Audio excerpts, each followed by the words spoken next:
नमस्कार, देवभूमि समाचार में आपका स्वागत है। मैं हूं आपके साथ दीक्षा चौधरी। कुछ दिन पहले ही हरीश रावत ने खुद को राम और हरक सिंह को भरत बताते हुए कहा कि भरत ने कभी राम की सरकार गिराने की कोशिश नहीं की। आज हरक सिंह रावत ने हरीश रावत के इसी बयान का जवाब दिया है। हरक सिंह रावत ने हरीश रावत को कलयुगी राम और खुद को कलयुगी भरत बता डाला। देखिए रिपोर्ट। भरत को मजबूर कर दिया ना राम ने। वो सतयुगी राम था, मेरा बड़ा भाई कलयुगी राम है, उसे मजबूर कर दिया। अब एपिसोड भी तो बदल गया ना। उदाहरण जरूर सतयुग का दिया मैंने, लेकिन वो राम भी तो सतयुग का राम था, ये राम भी कलयुग का राम है, ये भरत भी कलयुग का भरत। वो भरत का सतयुग का भरत था, ये कलयुग का भरत है। ना उस राम ने जो अपने भरत को इतना परेशान किया, इतना प्यार किया। अरे मैं उदाहरण दे रहा हूं, हारिस भाई को सुना दीजिएगा मेरा उदाहरण। तो सुना आपने सियासी रामायण की कहानी, वो भी हरक सिंह रावत की जुबानी। 2016 में हुई बगावत का किस्सा याद करते करते हरक अपनी खुद की तुलना भरत से करते हैं और हरीश रावत की तुलना राम से कर बैठते हैं। कहते कहते ये तक कह देते हैं कि अगर कलयुग के राम यानी हरीश रावत ने उन्हें इतना परेशान न किया होता तो ये कलयुग का भरत यानी खुद हरक सिंह रावत बगावत का बिगुल 2016 में नहीं फूंकते और न ही हरीश रावत की सरकार खतरे की जद में आती। कलयुग का राम हरीश रावत ने मजबूर किया तो कलयुग का भरत यूं खफा हो गया। सुनिए क्या कहते हैं हरक सिंह रावत। सरकार गिराने का काम मैंने बताया ना, मैंने ये सारे एपिसोड। सर भरत को मजबूर कर दिया ना राम ने। वो सतयुगी राम था, मेरा बड़ा भाई कलयुगी राम है, उसे मजबूर कर दिया। अब एपिसोड भी तो बदल गया ना। उदाहरण जरूर सतयुग का दिया मैंने, लेकिन वो राम भी तो सतयुग का राम था, और ये राम भी कलयुग का राम है, ये भरत भी कलयुग का भरत। वो भरत सतयुग का भरत था, ये कलयुग का भरत है। ना उस राम ने जो अपने भरत को इतना परेशान किया, इतना प्यार किया। अरे मैं उदाहरण दे रहा हूं, हारिस भाई को सुना दीजिए।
और विधायक कांग्रेस के टूटे, उस पर इस तरीके की बातें जो आई हैं। हमारा केवल इतना कहना है कि हमारे वरिष्ठ पत्रकार, देश के वरिष्ठ पत्रकारों ने आशंका 1 हफ्ते पहले जता दी थी कि अब हर स्टेट के बड़े नेताओं के खिलाफ इस तरीके की कार्रवाई होगी।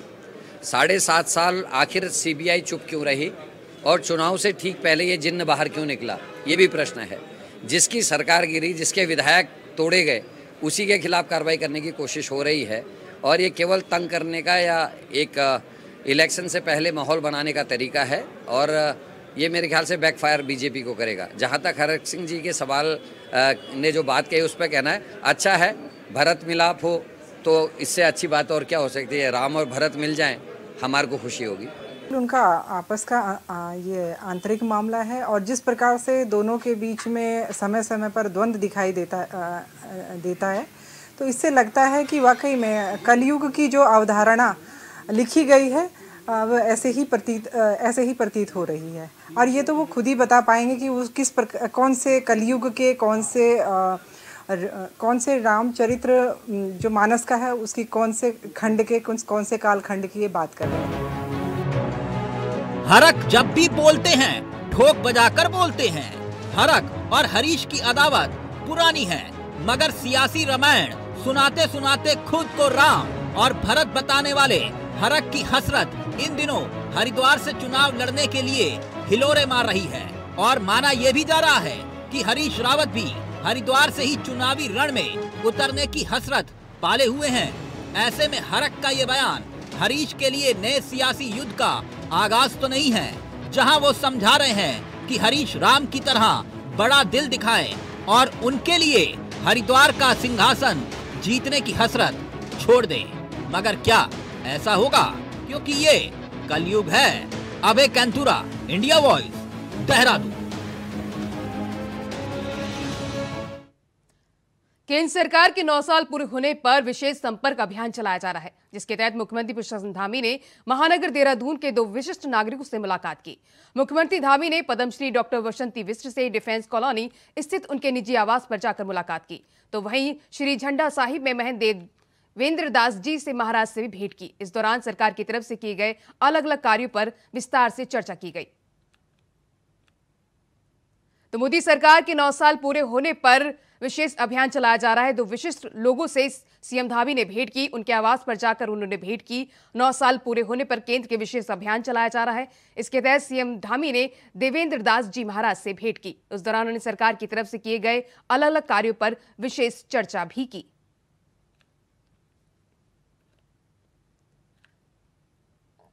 तो केंद्र सरकार के 9 साल पूरे होने पर विशेष अभियान चलाया जा रहा है। 9 साल पूरे होने पर विशेष अभियान चलाया जा रहा है। इस दौरान सीएम धामी ने 2 विशिष्ट लोगों से भेंट की।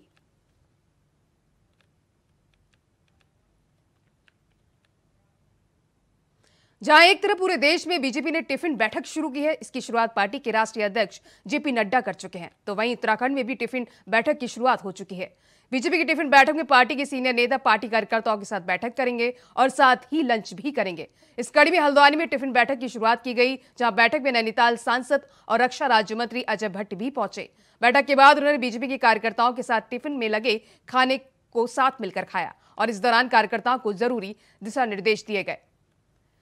तो हल्द्वानी में बीजेपी की टिफिन पर बैठक पर चर्चा हुई। सीनियर नेता कार्यकर्ताओं के साथ ये बैठक करेंगे। हल्द्वानी में अजय भट्ट ने टिफिन की बैठक की। कार्यकर्ताओं के साथ अजय भट्ट ने इस दौरान लंच भी किया। हिंदुस्तान की जो एक पद्धति है हमारी, परिवार भाव, सब लोग खाना बनाते हैं और परिवार के सयाने लोग उनको परोसते हैं। सब बैठते हैं, बच्चे हों, बुजुर्ग हों, जवान हों। तो वैसा ही स्वरूप यहाँ परिवार भाव का आज दिखाई देता है इन टिफ़िन बैठक में। हमारे देश के प्रधानमंत्री जी स्वयं टिफ़िन बैठक करते हैं। आपको पता होगा, जब वो संगठन मंत्री थे और फिर जब मुख्यमंत्री रहे तो बार बार टिफ़िन बैठकें हुई। ये आदमी को जोड़ता है। भारतीय जनता पार्टी हमेशा एक दूसरे को जोड़ते रहती है। हम परिवार भाव से जोड़ते हैं। कोई कुछ बना के लेता है, कोई कुछ बना के लाता है। एक दूसरे का जो बनाया हुआ पकवान है वो बांटते भी हैं। बड़ा प्रेम रहता है, परिवार भाव घर की तरह से बना रहता है और इससे एकता भी दिखाई दे। इस देश के यशस्वी प्रधानमंत्री जी के 9 वर्ष का कार्यकाल पूर्ण हुआ। निश्चित तौर पर इन 9 वर्षों के जो कार्यक्रम थे, जिस 9 वर्षों में जो कार्य हुए, उन कार्य को जन जन तक चलाने के लिए 1 माह का कार्यक्रम पार्टी द्वारा चलाया गया, जो कि 30 जून 2023 से प्रारंभ हुआ है। और इसी के तहत हमारे विभिन्न कार्यक्रम होने हैं और इसी के तहत एक पारिवारिक परिवेश में प्रत्येक व्यक्ति अपने घर से भोजन लेकर आए। सहभोज का ये कार्यक्रम हो रहा है, क्योंकि यहाँ पर अभी सभी हमारे परिवार के, भारतीय जनता परिवार से लेकर के जनता के लोग जो हैं वो विभिन्न घरों से अपने खुद ही बना करके विभिन्न प्रकार के मिलेट्स और व्यंजन अपने अपने लेकर आए हैं, ताकि एक पूरे परिवार के रूप में हम इस देश को जोड़ सकें। ये एक विचारधारा भारतीय जनता पार्टी की है और इसी विचार के निमित्त आज यहाँ आप देख रहे होंगे माननीय केंद्रीय हमारे रक्षा राज्य पर्यटन मंत्री जी हैं, इनके नेतृत्व में यहाँ पर सभी लोग एक सामूहिक भोज का, सहभोज का यहाँ पर आनंद लेंगे और आपस में भाईचारे को बढ़ावे की ओर को हम प्रयास करेंगे।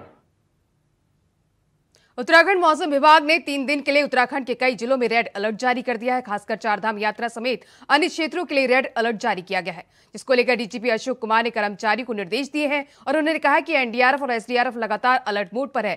हालांकि अभी ऐसी कोई बात सामने नहीं आई है कि चारधाम यात्रा को रोका जाए, लेकिन यदि आवश्यकता पड़ी तो विचार किया जाएगा। अभी चारधाम यात्रा सुचारू रूप से चल रही है। तो उत्तराखंड में मौसम विभाग ने रेड अलर्ट जारी किया है। कई जिलों के लिए रेड अलर्ट जारी किया गया है। 3 दिनों के लिए यह अलर्ट जारी किया गया है। इस दौरान डीजीपी ने कर्मचारी को दिशा निर्देश दिए हैं। इसके साथ ही चारधाम यात्रा के लिए उन्होंने कहा है कि अगर जरूरत पड़ी तो चारधाम यात्रा को रोका जाएगा, लेकिन अभी चारधाम यात्रा सुचारू रूप से चल रही है। तो उत्तराखंड में बारिश के चलते रेड अलर्ट जारी किया गया है। उत्तराखंड के कई राज्यों में हल्की बारिश के लिए रेड अलर्ट जारी किया गया है। इस दौरान डीजीपी ने कर्मचारी को दिशा निर्देश दिए हैं। फिलहाल वक्त हो चला है छोटे से ब्रेक का, फौरन हाजिर होंगे। ब्रेक के बाद आपका फिर स्वागत है। पहाड़ों की रानी मसूरी में बदलते मौसम के चलते मौसम काफी सुहावना हो गया। शनिवार को मसूरी में कोहरे ने अपनी आगोश में ले लिया, जिससे पर्यटक मौसम का जमकर लुत्फ उठा रहे हैं। कोहरे के कारण विजिबिलिटी बहुत कम हो गई, जिससे लोगों को आवाजाही में दिक्कतों का सामना करना पड़ रहा है। वहीं कोहरे और हल्की बारिश के कारण तापमान में गिरावट दर्ज की गई, जिससे लोगों को गर्मी से राहत मिली। हालांकि मौसम विभाग ने अगले 3 दिनों तक उत्तराखंड के उत्तरकाशी, देहरादून, टिहरी, नैनीताल, बागेश्वर, पिथौरागढ़ जिलों में भारी बारिश की चेतावनी जारी की है, जिसके बाद जिला प्रशासन ने रेड अलर्ट जारी कर दिया है। डीजीपी अशोक कुमार की अध्यक्षता में देहरादून के सरदार पटेल भवन में एंटी ड्रग्स दिवस सेमिनार का आयोजन किया गया, जिसमें उन तमाम मुद्दों पर चर्चा की गई जो उत्तराखंड प्रदेश को ड्रग फ्री बनाने में मददगार साबित हो सकते हैं।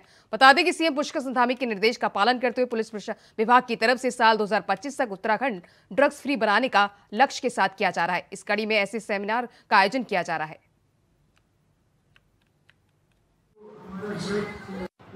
एंटी ड्रग जागरूकता के लिए, और उसी के तहत ये आज हमने सेमिनार किया है, जिसमें विभिन्न स्टेक होल्डर्स को शामिल किया गया, विभिन्न विभागों को शामिल किया गया, ड्रग डी एडिक्शन सेंटर वालों को बुलाया, शिक्षा विभाग, समाज कल्याण, उन सबको बुलाया। और हमने जो है, हमारा प्रयास है, जो माननीय मुख्यमंत्री जी का मिशन है कि 2025 तक देवभूमि को ड्रग्स फ्री बनाना है, उसी की ओर हमारे ये सब कदम हैं। और जो भी हमारे एनफोर्समेंट में जो भी गैप्स होंगे, उसी को प्लग करने के लिए कि कहाँ लूप होल्स हैं, कहाँ कमी रह जा रही है, हम जीरो पे क्यों नहीं ला पा रहे हैं, उसी के लिए आज हमने मंथन किया है और इसको और भी आगे बढ़ाएंगे। और जैसे हमारी एएनटीएफ है, जो स्टेट लेवल पे है, डिस्ट्रिक्ट लेवल पे है, उनको और प्रभावशाली बनाएंगे, जिससे कि हम ड्रग्स की समस्या को जो है पूरी तरह से खत्म।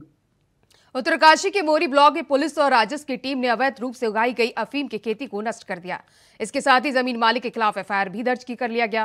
पुलिस अधीक्षक उत्तरकाशी के नेतृत्व में लगातार अवैध नशे के कारोबार पर कार्रवाई की जा रही है।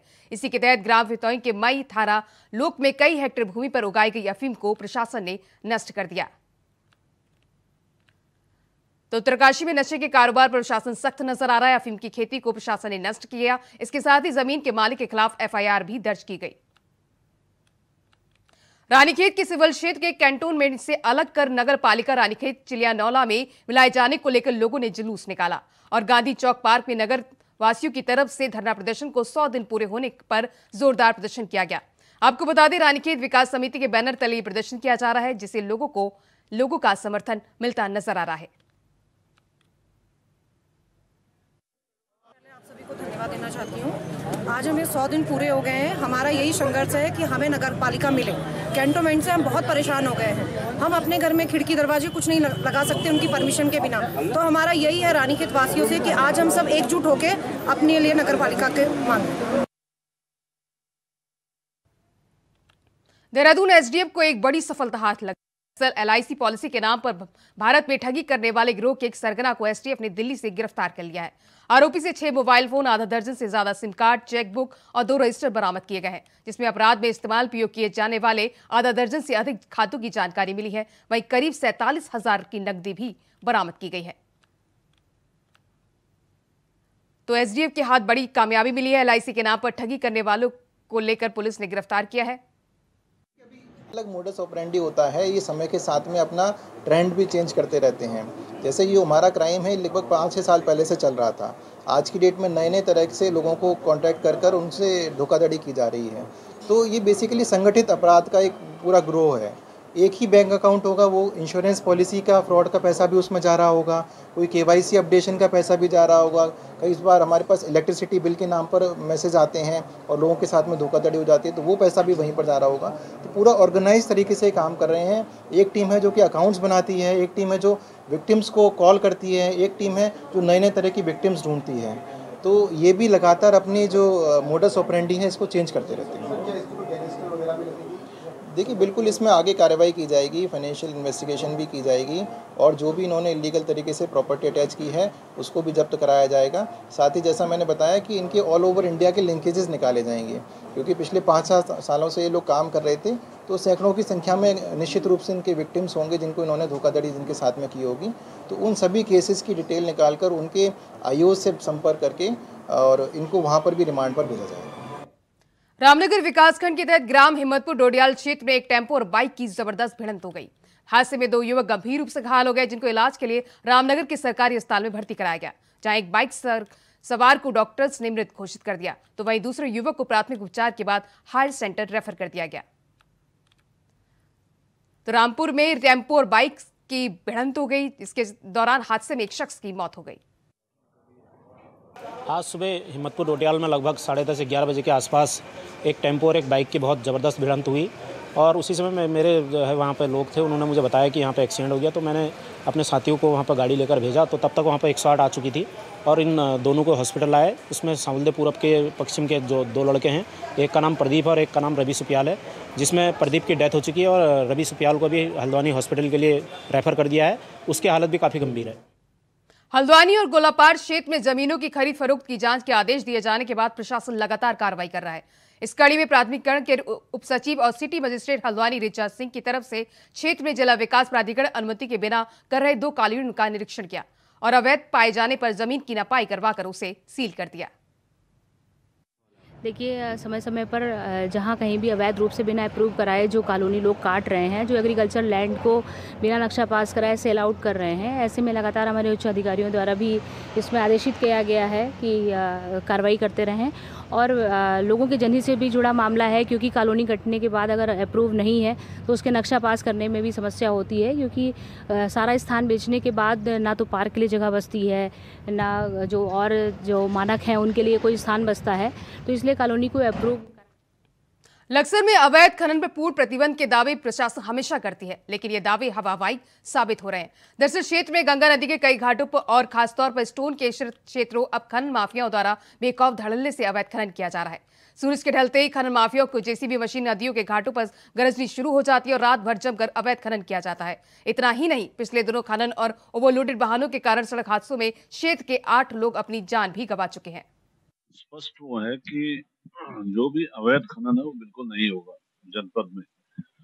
और अभी तक जितनी भी सूचनाएं हम लोग को मिली हैं, चाहे टेलीफोन के माध्यम से हो या फिर मोबाइल के माध्यम से हो या फिर आपके व्हाट्सएप के माध्यम से हो, तो हम लोगों ने तुरंत कार्रवाई की है। और इसमें उधर पिथौरागढ़ में पहली बारिश ने लोक निर्माण विभाग की पोल खोल दी है, जहां मुनियारस्यारी के लाइफलाइन माने जाने वाली मोटर मार्ग सड़क पहली बारिश में बंद हो गई, जिसके बाद दोनों तरफ गाड़ियों की लंबी लाइनें लग गई। बताया जा रहा है कि अभी तक विभाग की कोई मशीन यहां पर नहीं लगी हुई है, जिस वजह से लोग अपनी जान को जोखिम में डालकर इस नाले को पार कर रहे हैं। देखिए, पहली बारिश से ही हमारा रोड ये इतना खराब हो चुका है और हमारा आना जाना रोज इसी रोड से है। और पहली बारिश से ही रोड देखिए, पूरे साल भर इसमें कोई काम होता नहीं है और एक बारिश की बूंद आएगी रोड पूरी बंद है और गाड़ियां सारे वहां पे और पब्लिक सारे वहां। तो देवभूमि समाचार में बस इतना ही। इंडिया वॉइस पर खबरें लगातार जारी हैं। नमस्कार।